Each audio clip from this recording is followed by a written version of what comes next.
Howdy of you delicious people. So I'm here today to talk about eXistenz, and I'm here to also talk about the Wishmaster. These two movies to me personally are very interesting. I like the whole concept behind them. Ultimately, when looking at it, maybe a movie like Wishmaster may be too gory for somebody, may be a little bit too on the side to somebody, or it might turn their stomach. Letting everybody know that this is a horror movie where there is a lot of visual effects that are maybe standoffish to some people. Reasonably, if anything, if you are a hardcore horror fan, then man, you might like this movie, or you might feel any number of ways about it. eXistenz is a movie about a video game console that seems more than just virtual reality. It's really a world upon a world upon a world, to the point where you don't know if you're in the game anymore. To where you're not sure, to where you're not exactly 100% knowing if these people are what they really are, or at some point you might get confused. So, more than likely, both of these movies, I will try to explain them as much as I can even understand. At some points, I'm going to have like quasi some details, but with a veil extends is a quasi at some point. There's some gaming jargon which comes into this movie. There is some technical stuff which will probably maybe even go over my head.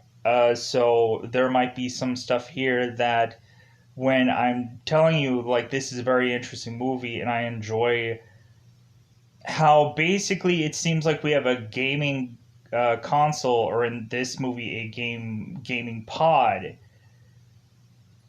that you have to port into, which basically putting a seemingly like a skin colored cord of sorts into your back, almost like a very Matrix like maneuver.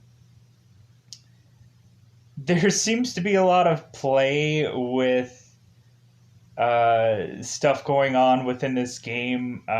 Seemingly, there is some kind of weird, like, kind of innuendos of sorts, I guess, and stuff along those ways of going on to this movie. There is some romanticism also within this film as well. We have Jude Law and Jennifer Jason Leigh, and we ultimately have Ian Holmes, who ultimately a lot of people probably know from Lord of the Rings. And we also have Willem Dafoe, which is in this movie, of course, who a lot of people know from the first Spider-Man. You Can't Say No to Me, or any number of things. I love Dafoe. I had played, God, what was it? Beyond Two Souls, and I really loved Defoe in that. That was a video game that I played and had a lot to do with supernatural-ish like stuff. But then also there was some scenes here and there where I was like, yeah, I don't know about this one being put in here. So I just kind of like, there's a lot of times where the girl is, let's just say, showering or something like. So I decided to just go like, well,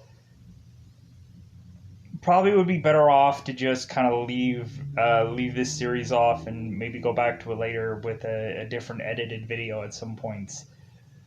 Because if anything, I'll eventually go back into the series maybe at some point in the distant future and be able to redo it all over again. So, within this movie, yeah, the concept is a virtual world. Interesting enough, the thing that I liked about this film is we had Ted Pikel, who is within this virtual world, but is also concerned about his body outside of it, asking at some points if his body is going to hold up for however long he's in the game for, which I thought was interesting. Which I'll go into maybe much more specifics about that later when we go into this movie. I really, really enjoyed this film.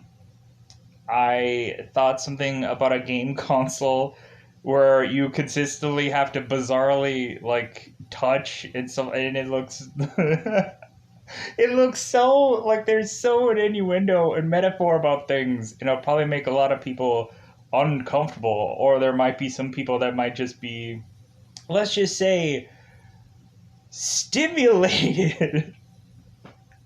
This movie could be uncomfortable for some people, and I can understand that. Or maybe people aren't even realizing stuff about this game or stuff about this movie. I mean, so some things metaphorically might be go over someone's head, and maybe they'll be able to catch it at the end of the day. If you want to take a phrase from a certain Guardians movie that a Dave Bautista had spoke, quasi ballparking it.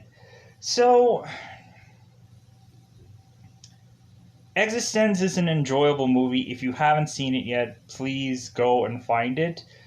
More than likely, it is on Play-Doh TV for free right now. Ultimately, there might be another source to be able to go to find. It was kind of weird today. It was kind of weird yesterday when looking for a movie to watch, because I was like, okay, it doesn't seem like Google is giving me any kind of like search engines or whatever telling me exactly where a movie is. So I was like, okay, I'll hunt and find one out, because that's what I tried to do today. Was just like, okay, like, how would I just go through like some apps and just kind of see what I can find? Ultimately, funny enough, Wishmaster was the trendiest thing on Tubi, and I was like, okay, why? I was like, yeah, the movie's good. It is. I enjoyed it. Like, I think maybe the sequels that come after that, maybe a little bit less gory and a little bit more lenient. And I think every single sequel, like, it starts out like basically as quasi the first one. So, if anything, maybe this first one, may be a little bit too gory for people. But I think as the sequels go along, I think they tone things down at least a little bit to where they like it's not as like, oh my god, this is so gross. Because recently, I think after that, like other people pitched in, and it wasn't Wes Craven's project, and it started to maybe become like a made-for-TV kind of film, and so reasonably it just kind of like reasonably just tailor-made into making. I think the very last one like has a much more romantic kind of approach to it, the last Wishmaster. But if anything, I just wanted to talk about that quickly. So let's go into realistically the spoiler version of eXistenz. Weirdly spelled, I know. Recently, if you just put eXistenz, you don't have to capitalize the X or the Z, which ultimately, in the title and in the explanation of the show right away, or explanation of the title right away, they have the X and the Z capitalized. You don't have to do that to justify finding it somewhere. More than likely, there are certain apps that you can probably dare in fact watch this movie for absolutely free, like a Movie Pro, or you could probably go somewhere in some other app that could reasonably find this. Wishmaster, you can ultimately find this on Tubi, Tubi. It's a free movie and TV service that all you probably need to do is go into it and probably just give them your Google account, or not like just sign up. That's all you got to do. So, let's go into that double 5 spoiler version of eXistenz. I will explain Wishmaster when we get to it, so reasonably, If you want to avoid all spoilers of eXistenz, I will be shifting camera at some point.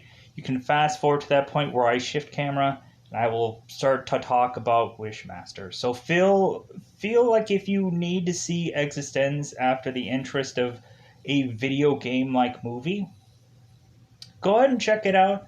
Come back. If anything, more than likely, I am also going to have to probably do a reset because ultimately I have IMDb'd up some of the characters in this movie, and so ultimately I will probably pause here and then get to Wishmaster. So, eXistenz. So, let's get into spoilers about this. So let's break it down. Spoiler time. Spoiler time. It's about that time I'm going to spoil this movie.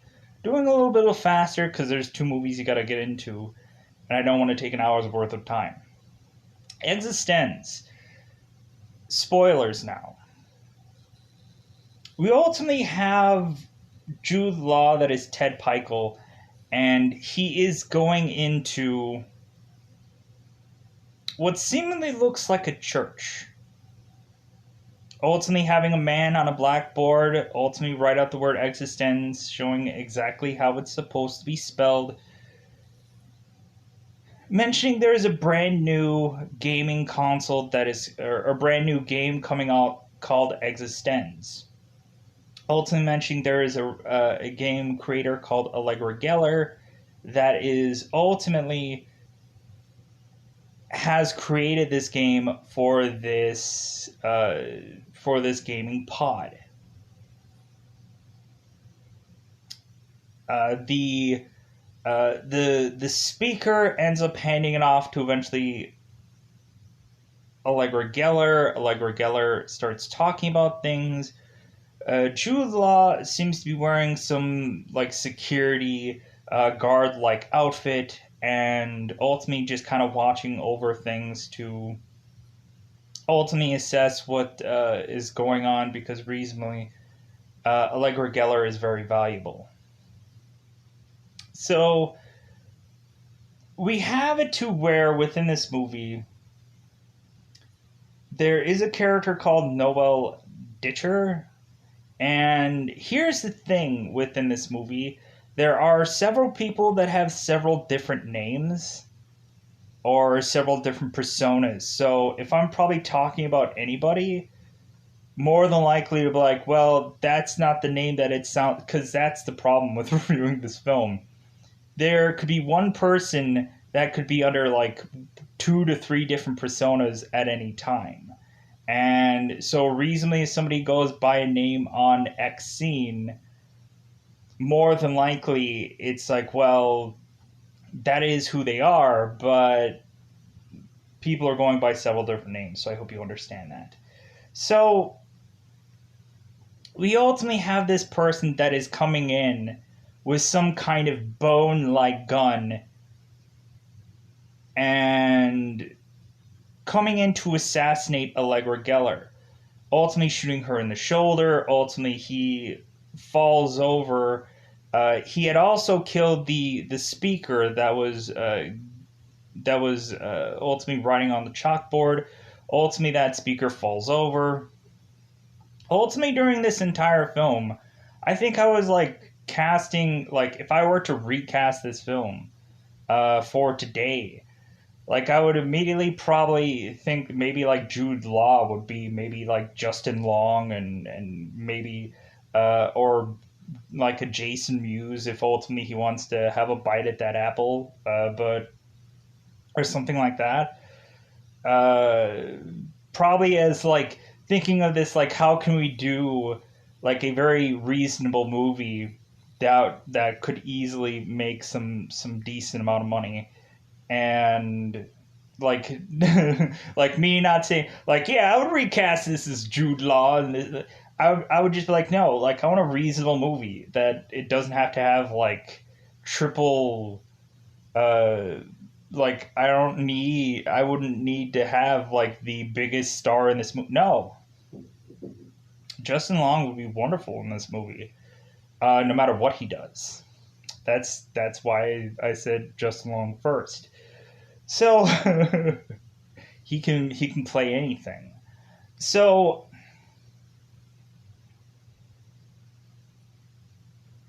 we have it to where Ted Pikel is grabbing onto the speaker, and but he has to realize that his main mission is to protect Allegra. That is the main thing he needs to do. Eventually taking down this assailant, grabbing his gun from him, seeing how it's weirdly done and weirdly shaped. Eventually he needs to grab this man's gun because all he has like a stun gun, so he grabs his gun from him and runs off with Allegra Geller. They ultimately drive away, and so reasonably it seems like Allegra is very much, of course, shot, so she's really just like, okay, like, we need to do something about this. You and me have to have a really intimate moment. And so reasonably, Ted is eventually going to have to pull this bullet from out of Allegra. And when he pulls this out, he's like, well, did he bite you? He didn't shoot you, he bit you, right? And she's like, what are you talking about? He's like, look at this bullet. It's actually a tooth. It's a weird thing about this movie. So we find out that the bullet cartridge in this gun is actually teeth out of this weird, bizarre bone gun-like contraption. So, sorry, eye itches. So we have in here a weird, bizarre weapon that doesn't quite make any sense. And so reasonably, Allegra is being very, like, she's very worried. She's being very worried because it seems like there is a bounty on her head. Assassins are coming for her because they want to snuff out her game. They want to snuff out her gaming console because they are worried that this game goes too far or this gaming console is too good. And so reasonably, they need to snuff out this person. They need to take Allegra out. And of course, Jude Law is the only real person to stop them from doing that, which I'm like, okay, out of all the people in the world, Jude Law? Ted's character? Ted's character to me doesn't feel like a very strong-willed person that feels like he's going to take a bullet for anyone. If anything, oftentimes throughout this movie, he is kind of more, sadly, to be brutally honest, he's scared than anything else because he hasn't experienced certain things or he's kind of uncomfortable. But then again, he ends up slicing up some disgusting looking frogs and such. So we'll give him that. And there's also some weird, bizarre looking gaming pods that he has to pour into, and we'll give him that. So, and there's a tiny bit of goofiness going on here. So, in the very beginning of in this church, we also had a ton of people all connecting into these gaming consoles, but then eventually it goes horribly awry, and so now here we are. Ultimately, having it to where Allegra needs to desperately dial into her gaming pod, but she doesn't want to do it alone. She wants to have Ted do this with her, Ted Pikel, Jude Law. And the only thing is that Ted has never potted into any gaming console. He doesn't have a port to pot into, or he doesn't have a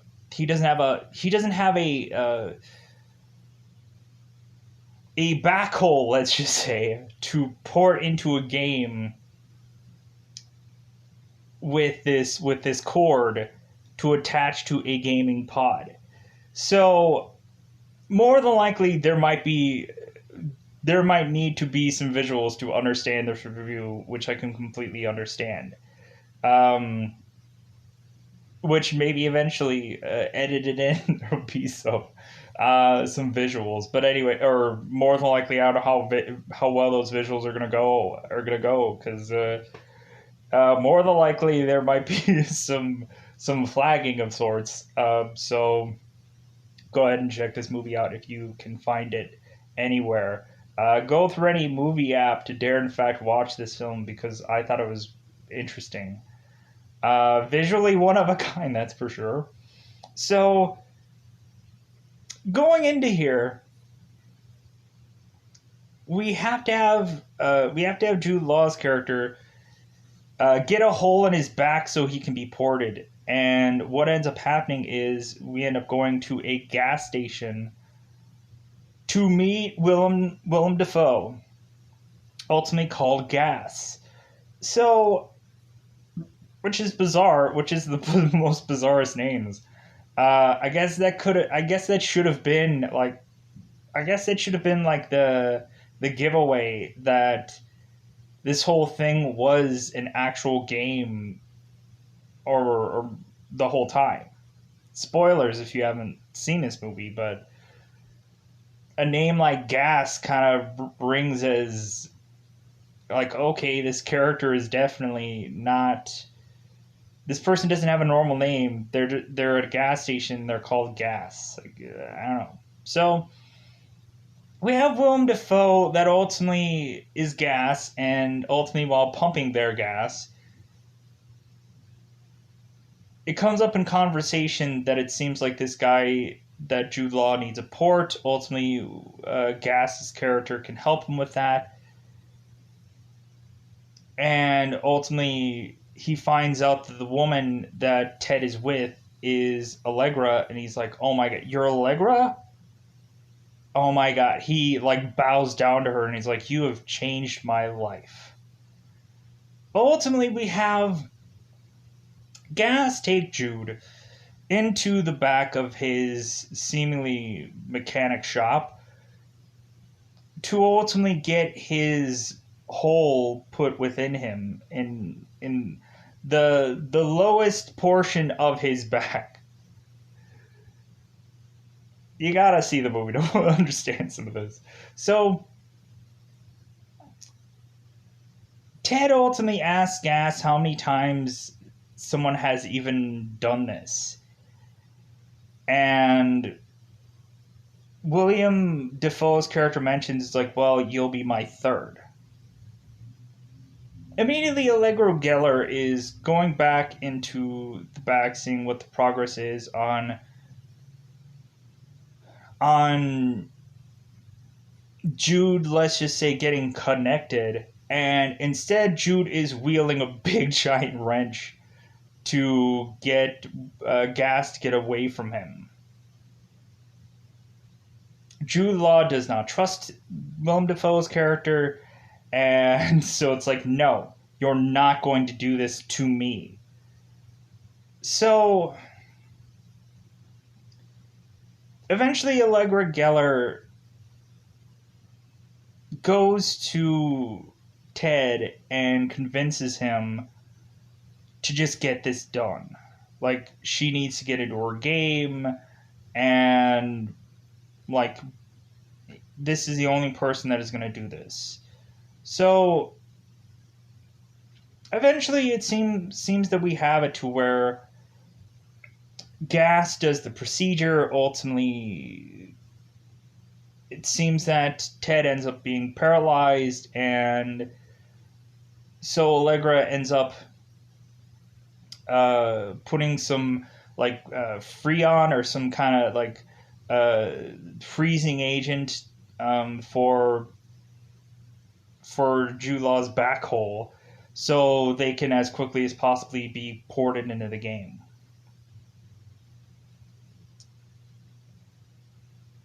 So reasonably, it gets to the point to where it doesn't really feel like they're in the game, but maybe they are. We have it to where it seems like Jude Law's gaming port or gaming hole, let's just say, is infected. To where ultimately they are consistently at points like infecting Allegra's game console. We find out that Defoe's character ultimately had done this on purpose because he had heard about the bounty on Allegra's head, and Ted is mentioning like, well, I thought she was like a goddess to you. And he's like, yeah, but like I like money too. Like I like money too. So in that kind of phraseology. So or not exactly in that phraseology, but it's close. So Defoe ends up wanting to kill Allegra instead. Defoe dies instead.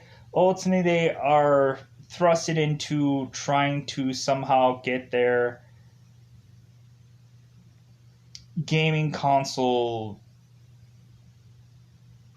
prepared or repaired, so they end up going to uh, Ian Holmes's character, which is Curry Vinokur. Vinokur? Probably pronouncing that wrong, because some of these names are going to be hard to pronounce. Some character names, because some of them start to get really goofy after a while. So we ultimately go to some seemingly ski lodge, and Jude Law mentions like, well, what happens if somebody actually wants to ski here?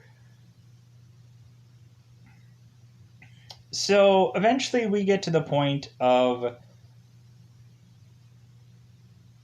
Allegra going into repairing her console. It seems like Ian Holmes' character from, if you guys remember him from probably The Fifth Element, that's probably where I remember him from most. He comes in and is pulling apart this console, doing some emergency surgery, and so it seems like very soon they're eventually going to be able to get into this console, play this game, and ultimately they do at some point. So we eventually get into here, and we eventually log into the game, the console. And really we find out in the very beginning of this that like there's a whole moment of them going to some shop to slice up some weird bizarre looking animals of sorts, and eventually they are going into finding another game console that seems to be heavily like either diseased or heavily just wrong, and Allegra desperately wants to log into the console, and ultimately she gets sick while doing it, where Jude Law has to cut her cord, let's just say, and she is starting to bleed out. Ultimately, we have a man come in with a flamethrower to destroy the diseased console, and they are starting to now, I think, start to realize whether they are in the game or not. And so reasonably within that, eventually here we slide onto some store of sorts that has like little like gaming accessories and stuff like that. Eventually, we get to where these people now we can seemingly cement they're in the game for realsies. Because ultimately, they both have gaming characters. They ultimately have to say certain lines to trigger other people, or they just kind of circle their head around and around until the character ends up resetting them. Resetting them by probably saying the same line that they said previously, but adding their name into it. There are some stuff where they cannot actually control what they are doing because it's what their character wants, so they want to do it. Ultimately, they might find it disgusting or might not have wanted to do it, but they can't stop themselves. The romance between Allegra and Ted really comes in quickly within some random area just because they can't stop it. It's just an impulse. Eventually, we have it to where they both get these gaming accessories and they end up uh, both putting it into their bodies because when putting it through this small hole, the entire accessory goes inside of them, and Ted is freaking out. But then ultimately, Allegra or Ted or Allegra tells Ted to do the same thing to her. So, like, if she does it to him, he does it to her, and so they're both gonna experience this together, no matter how weird it is. So we move on. We move on. So eventually they get to some diner to order the specials. Speaking of order, some part of this movie may be out of order, but it's okay. So, because I think the gaming part like goes on before the whole, slicing and dicing up frogs and stuff like that. But that's okay. So we have it to where they are at this diner ordering specials, and really the guy serving up the specials is like, well, specials are only for special occasions. And ultimately we have Ted's character that's like, well, it is a special occasion, it is her birthday, and so that triggers to the waiter to go, well, okay, well, I'll give specials to everyone. Every single person that is at Ted and Allegra's table walks off at that time because I guess that triggers them all to not get the special. And Ted makes a joke that it's like, well, the special must not be all that special to anyone else.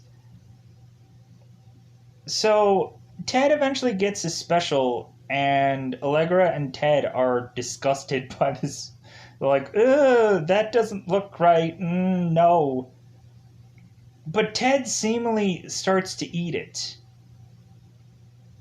Allegra seems to be getting sick while watching him eat this, and she's like, how are you eating that? And he's like, I don't know. Like, I can't stop. It's a thing I have to do. So Ted starts taking this thing apart and notices that there are bone pieces. Big bone pieces.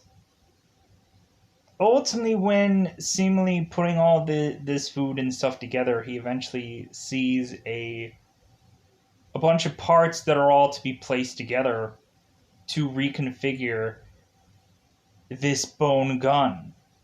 The bone gun from previous time that had tried to assassinate Allegra. Ultimately, Jude Law pulls into his mouth and pulls out some bridge from his teeth, and those are the bullets that are to be placed within this gun. Allegra asks if if Ted's character had that bridge before. No, his teeth are perfect. So Ted is having an impulse to kill someone. Ultimately, they trigger the waiter to come over. And Ted is having issues wanting to kill this waiter. But she's like, well, Allegra's like, well, like it's gonna happen whether you want to anyways, so you might as well enjoy it. So waiter comes over. Ted mentions how I guess he didn't like the food, and he starts shooting this waiter. So much so in the face that eventually uh, he plops down on this table and dies, which kind of scrambles everybody off. So, all the while, some point in this whole dining kerfuffle, Ted also puts the game on pause because he asks Allegra if the game can be put on pause. The thing with pause is, like, the pausing takes them completely out of this section into now being seemingly both being placed on these beds to where they eventually get back into the game and then order their meal. So, pushing on, we have within here Ted, Allegra on the run. So, we eventually have them to be pushed into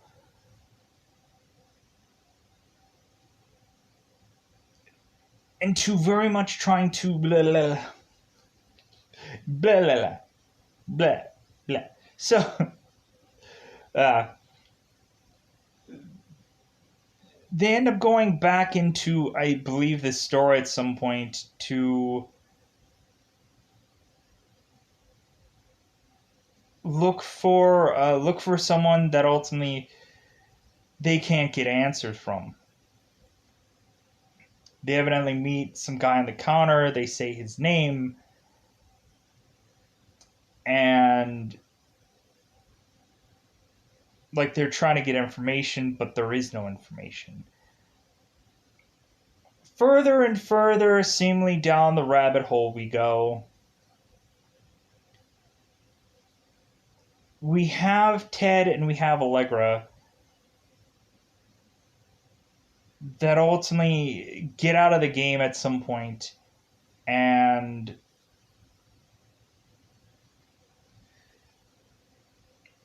we have to where there is seemingly a military man that comes into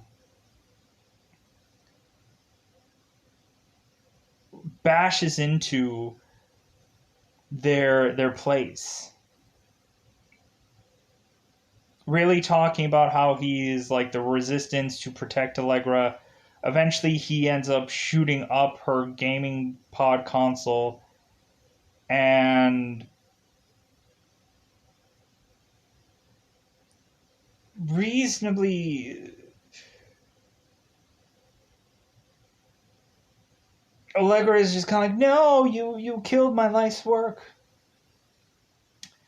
Ultimately, they all go out to try to get away and to feel protected, but instead there seems to be some kind of war zone breaking out. And I'm like, okay. There's some odd transitional moments within this movie, and so ultimately, if your brain is scrambled by this review, I think that is also the confusing part about this movie. Is it's kind of like it kind of goes all over the place, and then it eventually like gives you at the very end of this like still a brain teaser to push you and going, uh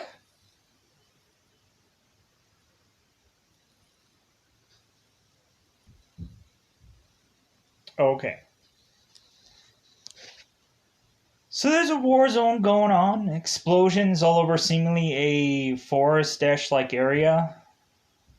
reasonably,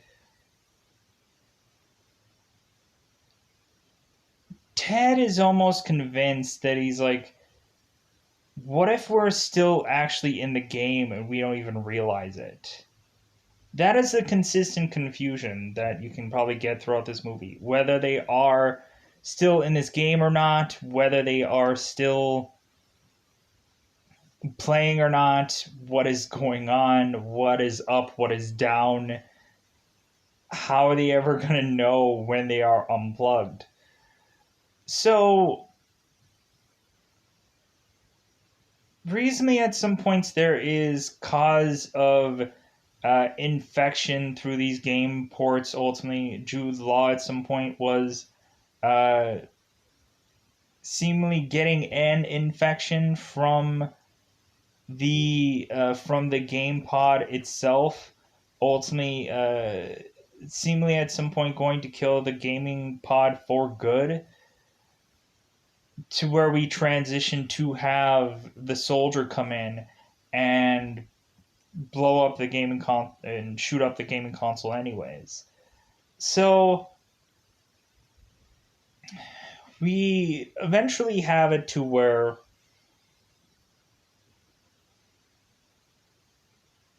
they are seemingly in this fight out, this war, guns blazing, everything like that. But eventually, it seems that the soldier that they had went with, at some point, gets killed off.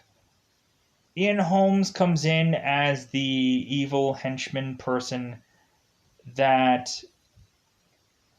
is mentioning his grand scheme and how like he was behind this the whole time, and basically he was manipulating Allegra to go on his side or not. Allegra just guns him down and he falls over. Ted's like, what did you just do? You just killed a man. And Allegra's like, well, I think we're still in the game, so he was annoying me, he was manipulating me, and I didn't like it, so I just shot him. Ted ultimately tells Allegra, well, what if we're not actually in the game? What if you killed someone for real? So we eventually, slowly but surely, have this weird, bizarre-ish turn that doesn't quite make sense to me. It probably never made sense to me before, but it maybe now makes sense to me now. So, ultimately, Ted mentions it's like, well, if you just easily killed him, at some point are you going to turn on me? Allegra's like, well, what do you mean? And he's like, well, I was sent to get to you. And here's the turn. So we found out the whole time that Ted had been sent to get to her, and so ultimately every single time he was working her. That's what we find out. Recently, she was mentioning, well, like, why is it that you never had like a game pod in the back of your in the back of your back? It's like, well, he figured that was the only way that he could get to her was by not having a port himself. Never being involved in any games before, they like perfectly had to find this guy that has never done a game in his life before, and sure far enough, he was the one. So what ends up happening is it's almost back and forth, like they're almost going to attack or kill one another, but Allegra ends up shooting Ted down. And then so ultimately she is just kind of looking around going, hey, I won, right? I won. Sure, right? So we end up having some headpiece, some weird, bizarre purplish bluish headpiece and a purple seemingly weird bizarre-ish Nintendo-ish like glove at some point placed on Allegra. So we ultimately are pushed back to what is quite possibly reality.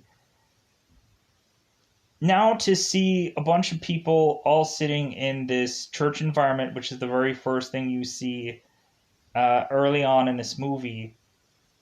They're all sitting around. They all have gaming consoles. You have Defoe, you have everyone who probably died within this game. All are now taking all these consoles off, and you have the waitress guy that is asking like, "Hey, anybody want any kind of Chinese? It's on me." So we have it to where instead of this being a gaming thing that is called eXistenz, instead it's transcendence or transcendent.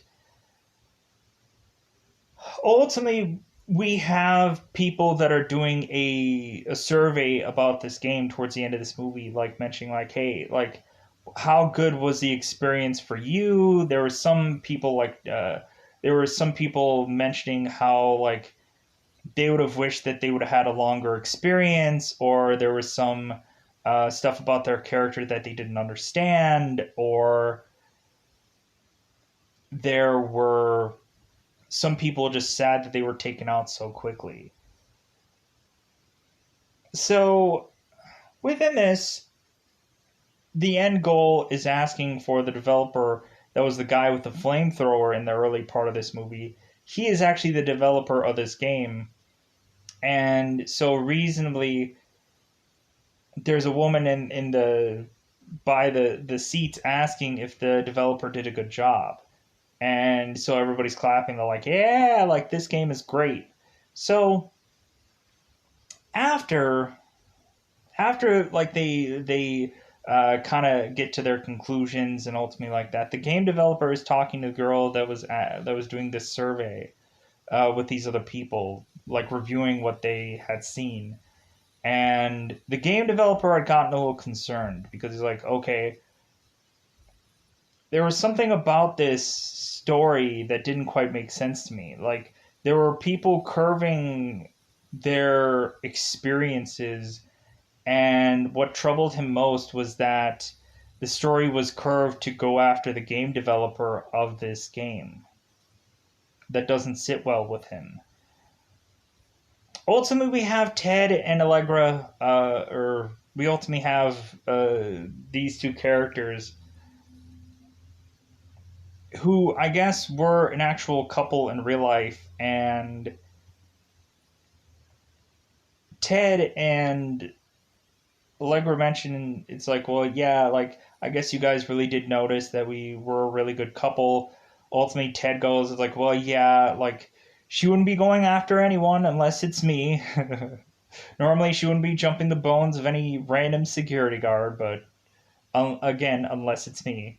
And good laugh, good chuckle out of that. So, Ted and Allegra, which I don't even know if they're Ted or Allegra anymore at this point, eventually go to the gaming developer and mention, like, asking if this developer is happy for what he has done.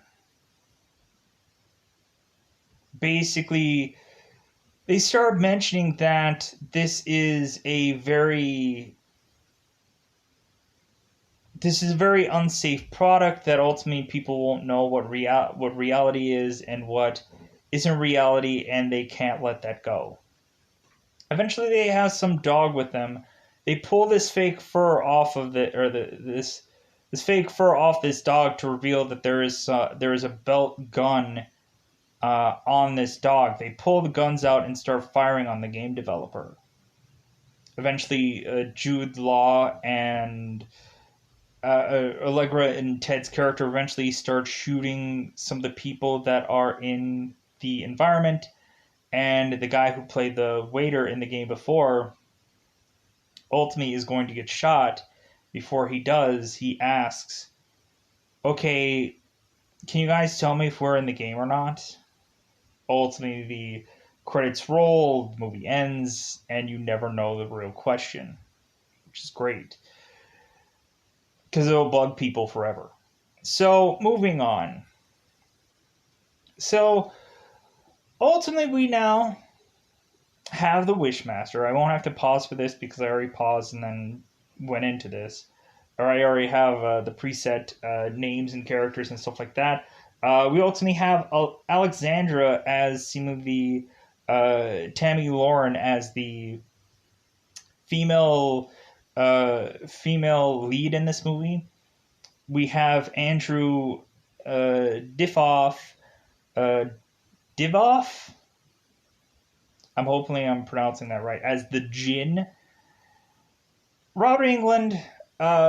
Kane Hodder is also in this movie. God, I love Kane Hodder. He's a great guy. It's amazing. He's freaking Jason. What a great guy.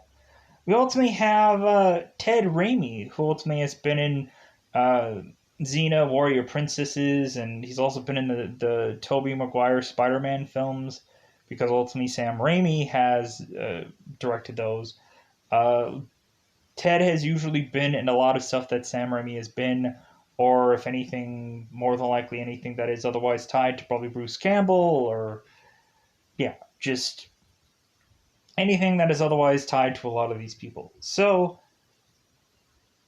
going into this movie, there might be some gore with it, but I just thought I was like, man, there is very few special effects going on in this film. It seems like a lot of it is all actual, like, practical, and it seems to be very much like movie makeup and stuff like that. I love doing those kinds of effects.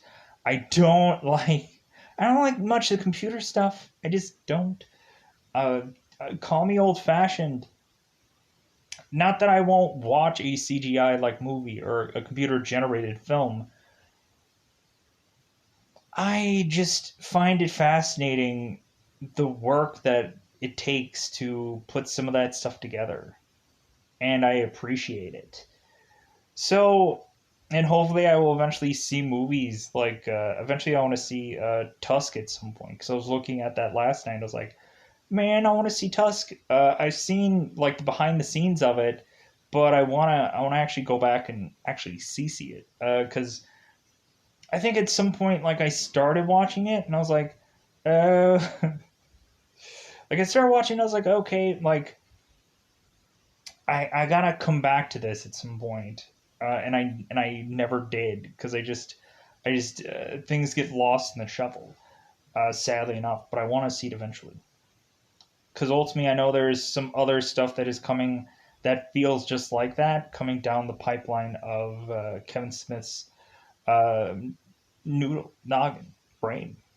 So this movie was not done by Kevin Smith. It was done by Wes Craven. A lot of people might not be familiar with this Wes Craven movie, or some people might, because I've mentioned it more than enough through me going, yeah, I really like this movie, and then someone will probably go into this movie and go, oh, why does he mention this so much? You're gross. I hate you. I'm like, yeah, it's like, to me, I thought the concept was like, oh, this is great. It doesn't matter anything else. I love the concept. I like the whole wish thing. That is my jam.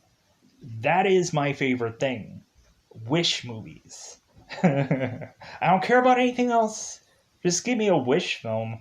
Those are fun, because ultimately those wishes turn on its end like a leprechaun, or reasonably anybody that thinks that they're going to get $1 million out of anything is going to end up effing themselves.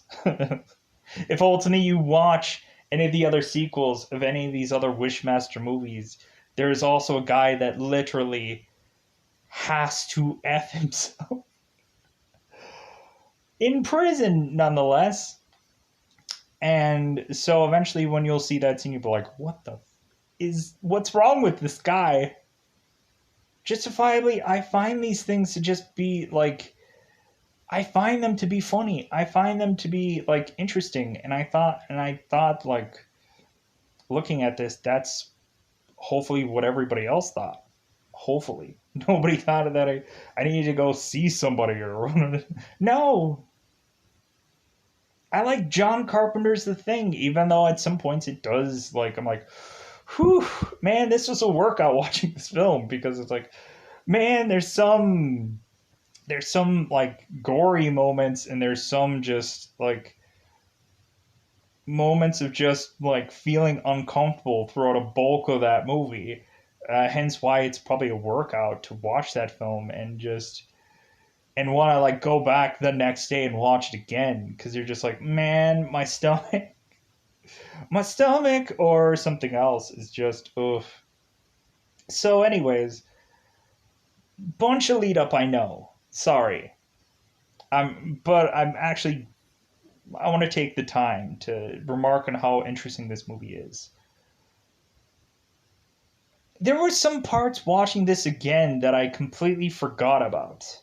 There were some parts where I even like had a like a little jerk back, just because I'm like, man, I don't remember these parts in this movie. When watching it, I was just like, I didn't realize these parts were in this film. I felt like I was watching at some point like an extended cut of this movie, but I probably wasn't. So thankfully, a lot of people watch Wishmaster. So let's get into the meat and bones of it. So if you guys know the Robin Williams Aladdin thing, which ultimately they reference in this film, instead of this being a genie, instead of it being a genie, we have this evil genie that ultimately is coming out of a gem, not a lamp, and ultimately is to perform wishes for a person who ends up collecting this gem. Ultimately, in the very beginning of this movie, we have a seemingly a bunch of people all disfigured or turned into snake people or just all running around like crazy people because justifiably enough all of them are bizarrely changing and or turning into monsters or reasonably they're all in some ways of portion just disfigured, to be brutally honest. Monsters are coming out of their stomachs, all kinds of weird and wild stuff. So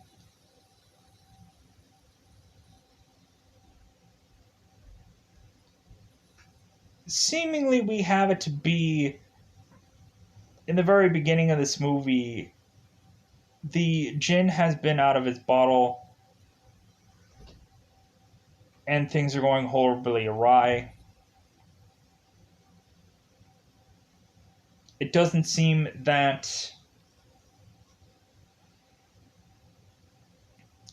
it it really seems that eventually it gets to the point to where the genie gets back into this seemingly statue to be held to find its next host.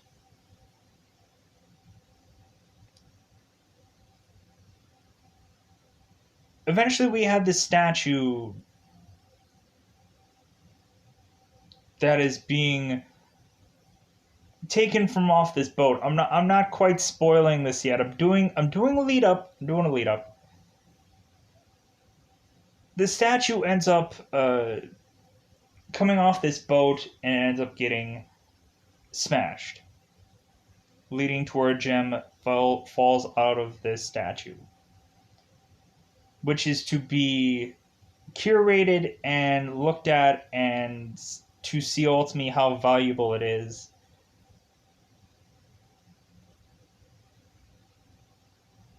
And transitions into a person that can understand its value.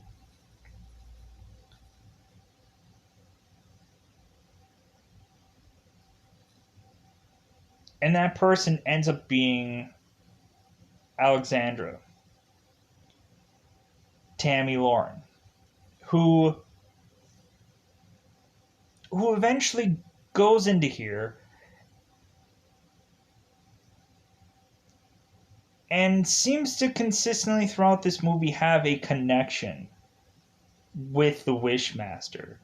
It seems like every time someone dies while within the Wishmaster's wishes, Alexandra the whole entire time can feel or see this as well.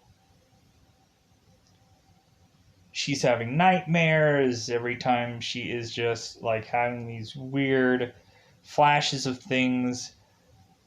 Every time someone else wishes, she sees it. Every single time something goes wrong, she knows about it.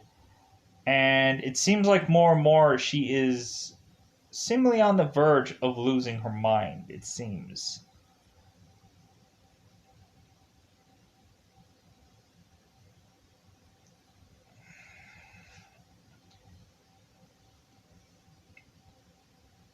We have it to where eventually this Jinn will showcase himself to Alexandra, and then Alexandra will have to figure out what this is.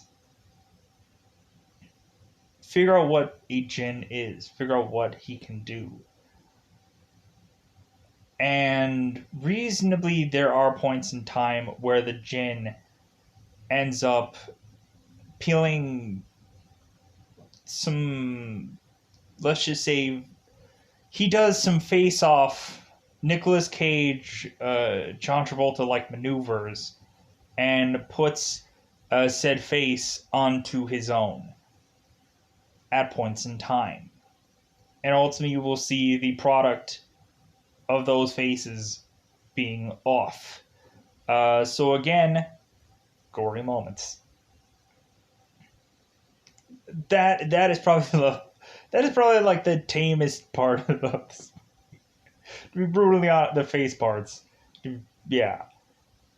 Interestingly enough, I guess, for me, some points to see some interesting visuals in this movie compared to a lot of other stuff. So, call me goofy, it's okay. But anyways, eventually the Jinn wants to get these three wishes, and I think the wishes for this girl at a lot of these points in times feel wasted. I like kind of how the wishes are kind of later on, like especially in the third one, because I think actually all the wishes are actually like justifiable wishes that actually make sense to beat this thing. That's why I like the third one. And plus the whole like there's an actual romanticism about the last one. That's why I like it the most. But this one is just kind of visually interesting. The second one has like a casino part in the end, which I'm like, ooh yeah, lottery and all that's really fun. Like to do it like there's a prison scene, there's a casino. It's really interesting. I think the sequels are a little bit less gory and they're much more funny, and you can have fun with them. So, and plus, every single time it's a new version of something. It feels brand new. None of the sequels are tied to any of the other ones. It's yeah. So, anyways, and I think probably because Wishmaster is probably brand new on Tubi, that's probably why it's so trending right now. So, or maybe everyone likes it. So, eventually we have Kane Hodder in this film, and he's not playing Jason. He's just playing a security guard, which still, I'm like, Jason Hodder is still in this film. Yeah! Metal! Yeah! Plus, we have Robert Englund in this movie, so we have Freddy and Jason both in this film. Not only that, but then we have Tony Todd that is also Candyman in this film, I'm like, oh my god, this is just a horror, just onslaught of just everyone that has done like horror movies is pretty much in this film, and that's what I love about it. It's just you have a bunch of guys that have justifiably been in something at some point in time or later on been someone, and I'm like, yeah, this is awesome. This is awesome. So let's go into the spoilers about this so we can get this out of the way and say that we saw this film at some point. Spoiler time, spoiler time. It's about that time again to spoil this movie. So, Wishmaster. So, like I said, we had a very much Arabian-esque like background in the very first beginning of this film. People are turning into half human, half snakes, half wolf, half human. Uh, People are having like weird, bizarre like monster things coming out of their stomach. It's all kinds of crazy, all kinds of crazy effects. And so recently that bleeds and leads to, I guess, the gem ending up not getting all of his wishes, so he ends up just getting bottled back into this statue. Because I don't remember exactly how the first scene resolves. All I remember is all these like wild visuals all going all over the place. And then eventually we transition into current day where there's a statue being lifted off a boat, ultimately being procured by Robert Englund and Ted Raimi. Eventually, statue ends up falling because the construction worker that was getting this crane that day was drunk. So he drops the statue, drops the gem, and in the end, the construction worker tries to sell it to get money off of it. So we end up having this gem fall into hands of people that can actually assess its value, and that lands into Alexandra's hands, and she assesses it and she's like, oh my god, this is amazing, this is like crazy valuable. Because ultimately we have her boss, who is Chris Lemon, or Nick Merritt, I believe his name is in this movie. Oops. Who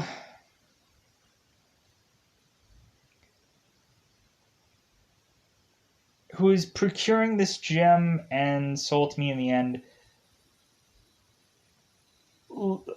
Alexandra gives this gem up to, I believe, a character named Josh, who ultimately needs to seemingly assess this gem, and while assessing this gem, he ends up opening it by mistake. While opening this gem, it creates this explosion that ends up annihilating a lot of this factory, to where leaving Josh seemingly close to near death and in horrible pain. The Jinn is now in seemingly this early state of of I guess birth, you could say, because I guess him getting out of this gem was some kind of birth of sorts. So the Jinn is crawling to Josh, noticing how much pain he is, and asking said Josh if he wants him to take away all of his pain. All you have to do is say the word. Josh agrees to it, and ultimately the Jinn kills off Josh. And because he had granted this first wish, this empowers the Jinn. every single time that the jinn does a wish for someone else, it empowers him. That's why he keeps having other people wish, not only Alexandra, which I thought was like, man, this is fascinating to have it be that the jinn has to grant other people's wishes, and all it will take would just be a phrase of a word. So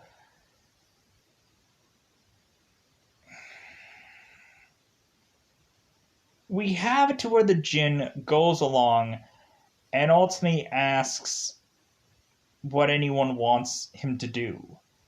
Ultimately, at some points, they ask him to leave, and of course, he forcibly does.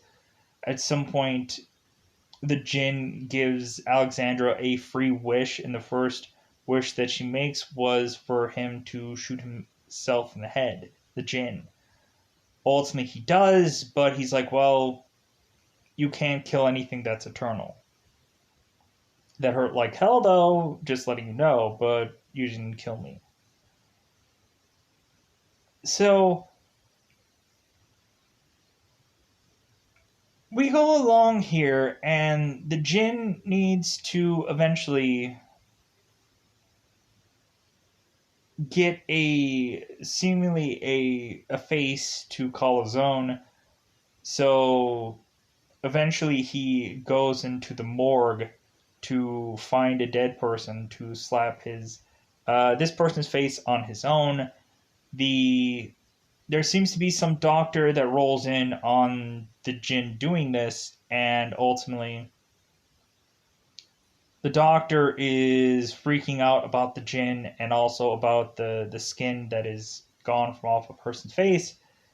And so the doctor is just like, and so the jinn ultimately asks this guy, it's like, well, I'm sure you didn't want to see this. And the doctor goes, no.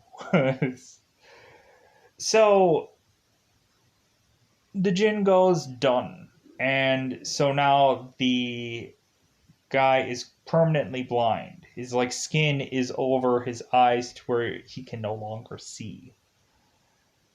So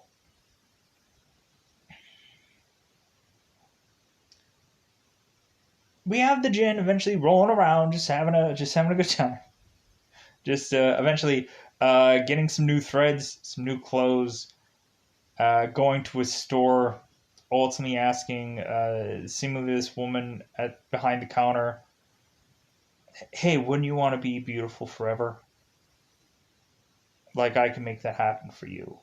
Ultimately, the woman's like, yeah, I would like to be beautiful forever. While also pulling a couple 100s out of her bra, which I thought was like yeah, of course you gotta do that, I guess. So the girl behind the counter of this store ends up saying, yeah, I would love to be beautiful forever, and so the jinn says done, and she ends up becoming a mannequin in the store. And I'm like, wow, that is actually ingenious. Like, I thought that was like amazing thing. So moving on. So we eventually have it to a more and more within this movie that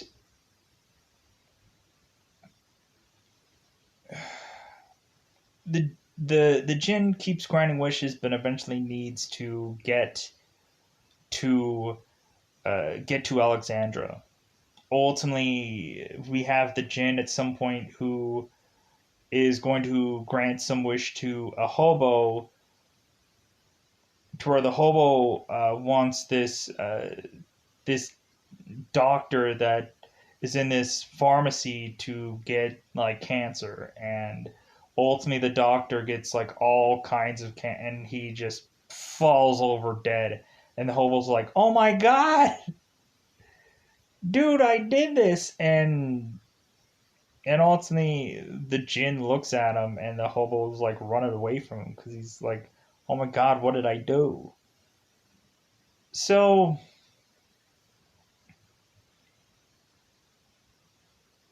cue us getting into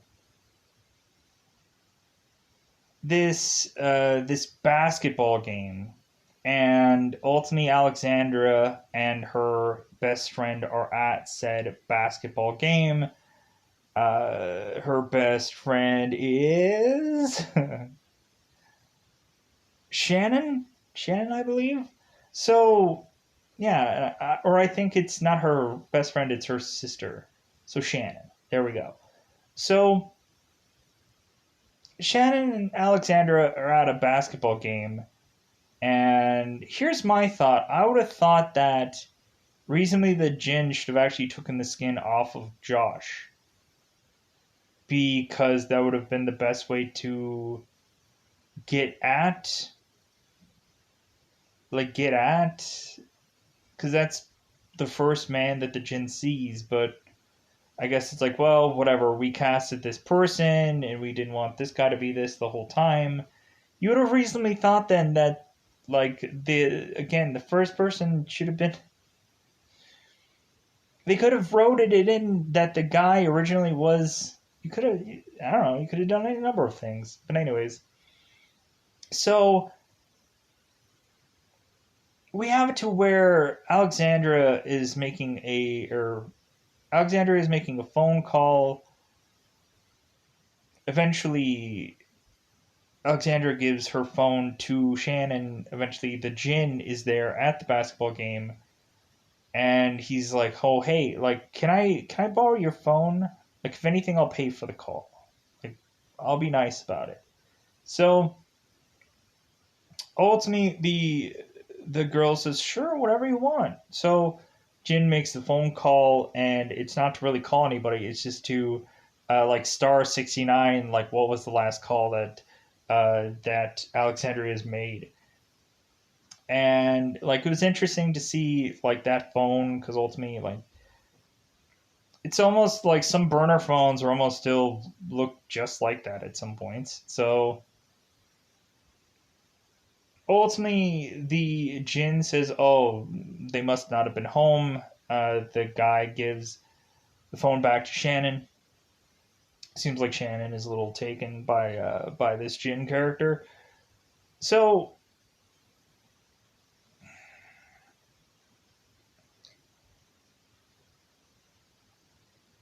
eventually, we get it to where we have Alexandria seemingly eventually finding out about this gem, and finding out that there is seemingly a Jin attached to this. We ultimately have a woman called Wendy within this movie that is giving us all the information we are going to need about this person. Forget Robin Williams. This is not a fairy tale. This is not I Dream of Jeannie. This is none of that. This is something different. Letting her know about the lore of this character and letting her know how dangerous it is. How does she know all of this? I don't know. She's the only person probably in this movie that knows anything about a Jinn, and that's okay. So, eventually within this movie, we have it to where, while the Jinn is off doing all these wishes, trying to eventually get to Alexandria's boss or Alexandria's building to ultimately talk to her boss, offering so many people all kinds of riches, eventually getting to Kane Hodder, that is the security guard of this place, that ultimately his wish is like, well, if you want to get through this building, you're going to have to go through me. Ultimately, it ends up being that the seemingly painted on part of this door is now Jason Hodder, and the Wishmaster is just going to walk right through this, which I thought was fascinating. I'm like, man, like, I wonder how, like, was that a decal? Did they have to, like, physically paint that on? If it was a decal, did Kane keep it? Because I would have. Like, or just maybe kept the. Maybe, like, there was. I don't know. I don't know how that was done, but maybe it was just like, oh, wow, this is really cool. So we have we have in this movie eventually to where the Jinn eventually is under the disguise of Wendy. Alexandra is getting all these nightmares, seeing all these things. At one point, the Jinn ends up getting arrested, even at some points, and he's talking to a detective. And the one thing the detective wants is to have one criminal be taken in for murder one, and he wanted all these detectives to know about it, that guy was going to go away forever. So one guy that is in the precinct that the detective wanted to go away to prison forever all of a sudden starts grabbing a gun off of somebody and just starts shooting up the place, shooting some detectives, killing them, ripping off like ripping off the jaws and everything, and just going all crazy to where they eventually, like, it takes like 4 to 5 guys to take this guy down and hold him indefinitely, and then take him and then arrest him. So that's another wish there to where eventually after that, seemingly later on after that, the detective was to be killed eventually. So Alexandra keeps having all these nightmares, eventually pushing her to want to talk to Wendy again because she's not understanding what she's seeing.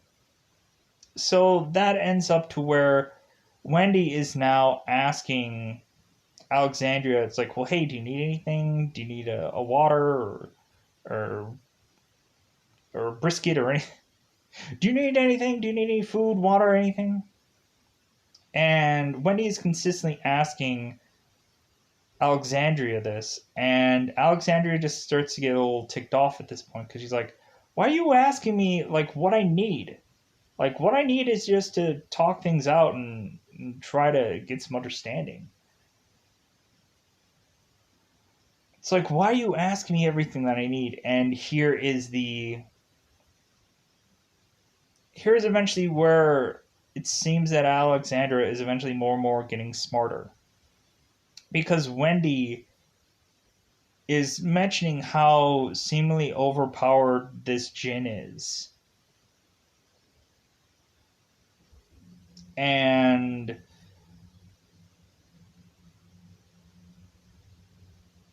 Alexander is like, well, like, there's got to be some way to take it down. There's got to be some way to defeat it. And Wendy just keeps laughing at her. So the more and more that this information keeps spilling out, the more Alexandria is starting to second guess who Wendy is.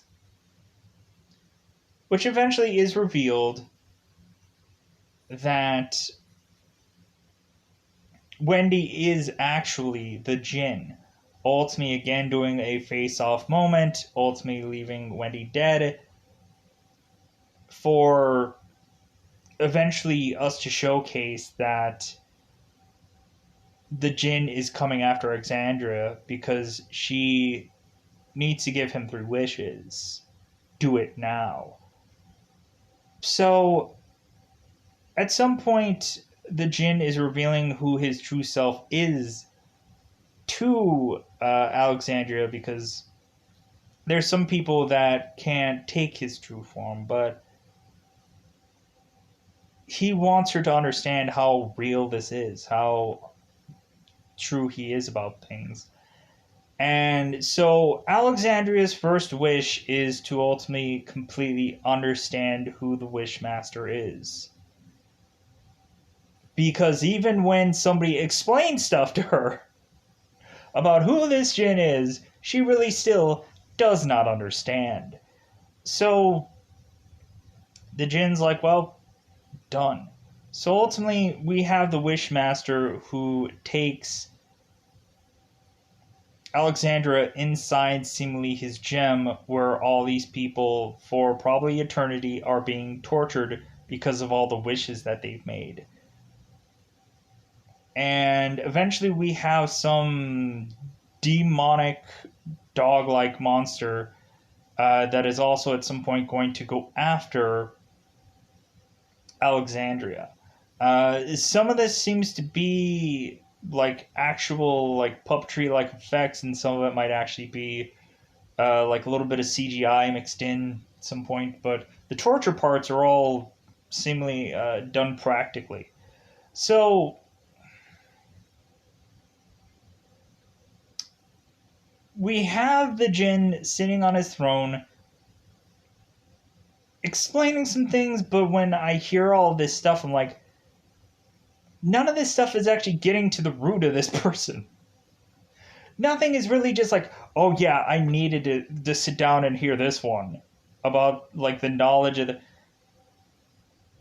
I don't even think it really even showcases the goal is for clearly for these people to get these three wishes out so the Jinn can sick out his army of other Jinns.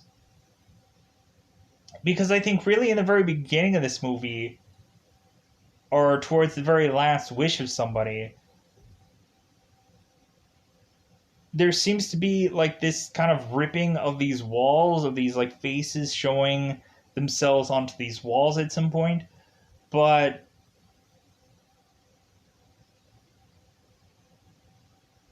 we have it to where in here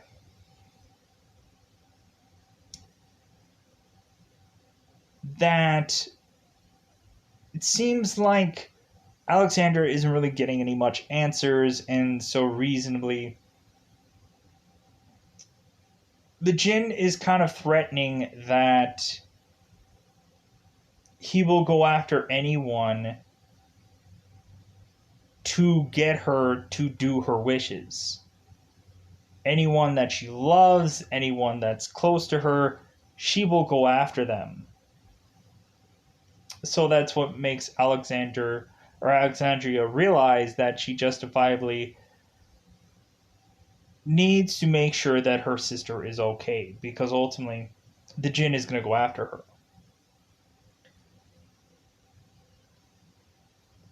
So Alexandria's second wish is to leave this place, to leave being outside of this Jinn, or being outside of this gem, I mean,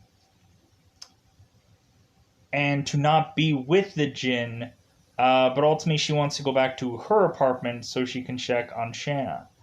And ultimately, Shanna, when Alexandria is back at this apartment, had left Alexandria. Shannon had left Alexandria a note mentioning it's like, hey, I waited as long as I could, but like I'll be at the party, I'll see you there, kind of thing. So eventually Alexandria makes it to this party, and so also does the Wishmaster. The Jinn. So we have it to where within this movie, and here like there's some parts where there's some like little bits of things here and there where I didn't mention about the times that that Alexandria had spent a little bit of time with Robert Englund. There's some speeches there and some talks or whatever, but I'm going to kind of quickly skip over some things because this review has already gone for an hour and a half with two movies. So I'm just going to kind of skip over some certain things. So if there's some stuff that I didn't get to, might be just a rush or whatever. It's fine. So, or they just might not have been like 100% cementingly important enough. So, a lot of dialogue that blah, blah, blah, blah, whatever. Just, let's get to the meat and potatoes, let's just say this one.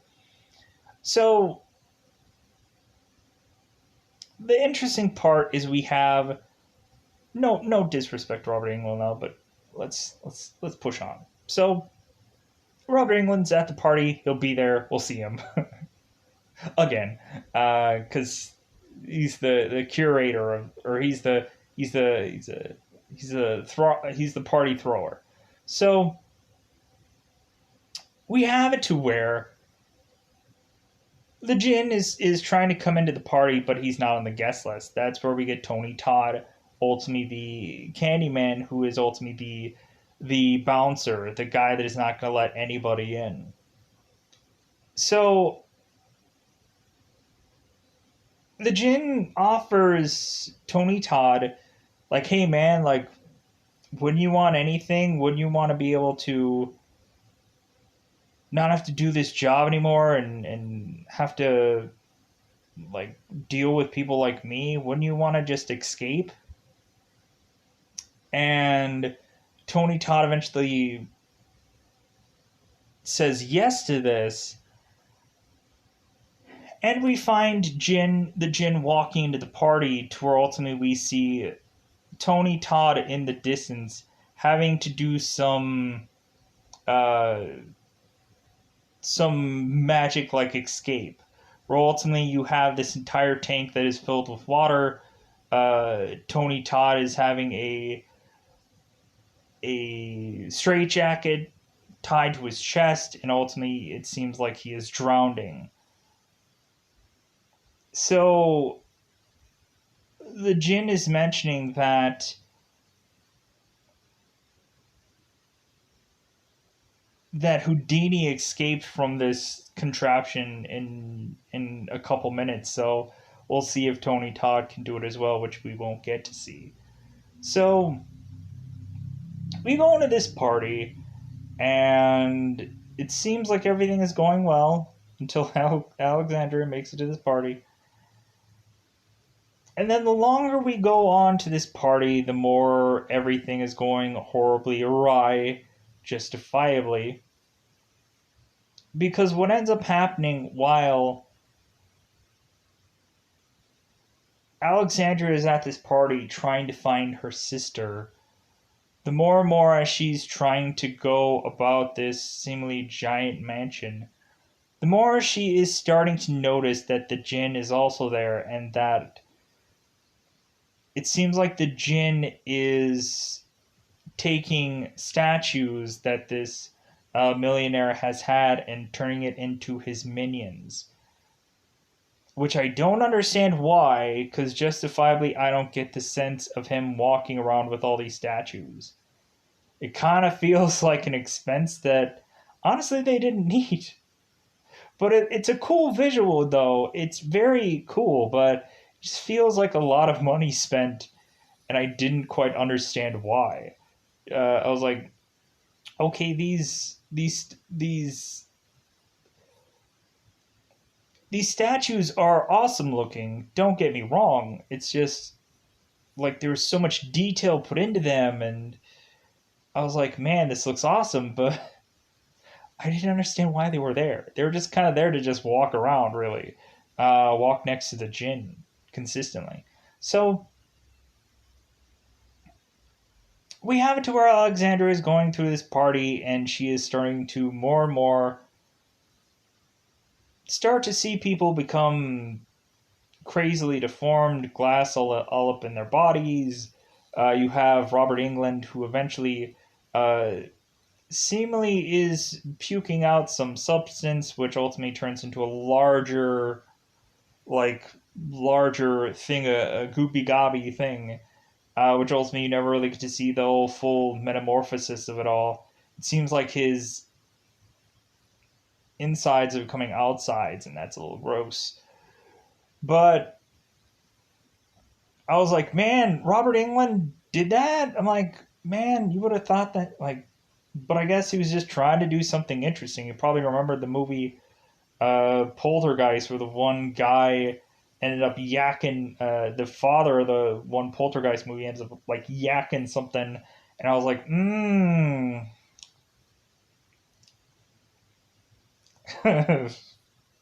good thing you don't eat. Hopefully, no one ate anything while they watched this movie. Uh, anyways, so more and more we start to see the craziness of this party. We start to see people get killed by Jack the Rippers. That Jack the Ripper was in some painting and he comes out of the painting to slice somebody up. And it seems more and more we are consistently starting to see statues coming out of the woodwork, people coming out of portraits, and I thought there was some interesting things going on here. But so remind you, Alexandria has already wasted two wishes so far. The first wish was to know everything about the Jinn, and the second wish was to wish herself home to see Shannon. So we have it to where the Jinn is desperately going through this party, wreaking havoc to get this one last wish. So eventually, Alexandria finds Shannon ultimately stuck into this portrait. Ultimately, the Jinn is like, "Hey, nice likeness, right? Doesn't that look great?" I wonder if the girl that played Shannon kept the painting. Probably not. That's the thing. Like, you would think that, like, hey, if somebody ever chopped off your head in a movie, like, would you keep the head? No. A lot of times it would probably be stuck in some museum somewhere, or a lot of times they would get heads that would look like a person, but wouldn't actually be that person. But it looked good enough on the movie. It looked good enough on screen. So, and more than likely, they probably didn't keep it afterwards. I would have liked it. They would probably kept it because that would have been cool as a memorabilia piece. Like, hey, yeah, that's my head in this movie. That's my... They had to like if they had to like actually like full body like plaster somebody, man, does that look like a horrific thing to plaster a person's entire head and the whole entire, like, I would be worried about breathing because reasonably, like, it goes over your nose, so you have to just like breathe through this hose, and like reasonably it probably doesn't take that long to apply all that stuff, but again, like, I would just be like I would just be fascinated about the process and how long it takes, uh, because I'm like, man, how long does one person have to like just breathe under a just a hose, and that's all they could do. Um, but anyways, so it's just my fascination. Plus, like, the Jinn basically had a full like head like prosthetic throughout most of this movie, so I'm like, hey, yeah, good on this person for not wanting to have like, good on Wes and everybody to realize that, like, hey, get a menacing actor that doesn't need to be under the makeup the whole time. Give this guy some breathing room. Give this guy give this guy a break. Especially towards the end of this, where he's like having full on armor, and it probably looked like it weighed a ton, but it probably didn't. But who knows? So we have in here to where Shannon is in this portrait, and so reasonably the Jinn is kind of tossing this over Alexandria's head, just like, I need this last wish. So the very last wish that Alexandria does as the Jinn and the statue men get closer is that she wishes that the construction worker that ended up breaking the statue wasn't drunk the day that he broke this statue, but ultimately slipped out this gem.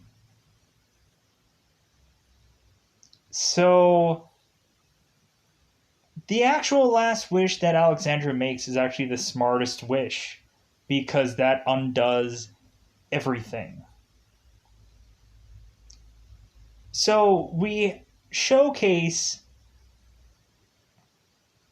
we showcase the scene that has happened in the very beginning of this film, where Robert Englund and Ted Raimi are getting the statue from off of this ship.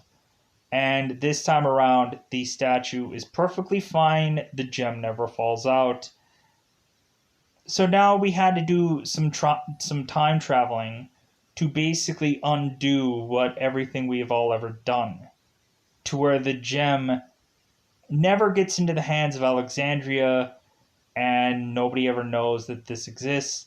The djinn is stuck within the statue once more, and to be left to there eventually maybe quite possibly being a sequel to this, but the djinn is stuck in the statue. So yeah, I really liked this movie. I really enjoyed it. Regardless of what anybody thinks about it, I would say the concept. The concept was like an amazing thing. It made me go into like, oh man, I need to, is there some kind of backstory? Are there histories? Are there, like, is there an actual mythology of this person? And surefire enough, like, I would find little things here and there. And then eventually, the later on we go, like, it seems like a show like Supernatural at some point would eventually tie in a djinn to their show. And I was like, wow, I like this. Like, I like that it seems that like a djinn is eventually at some point being a more prominent thing through any kind of sources of media. It seems like the word is eventually getting out. And that is ultimately what I liked about this. So yeah, I'm going to get out of here. Bye, everybody. Bye, everybody.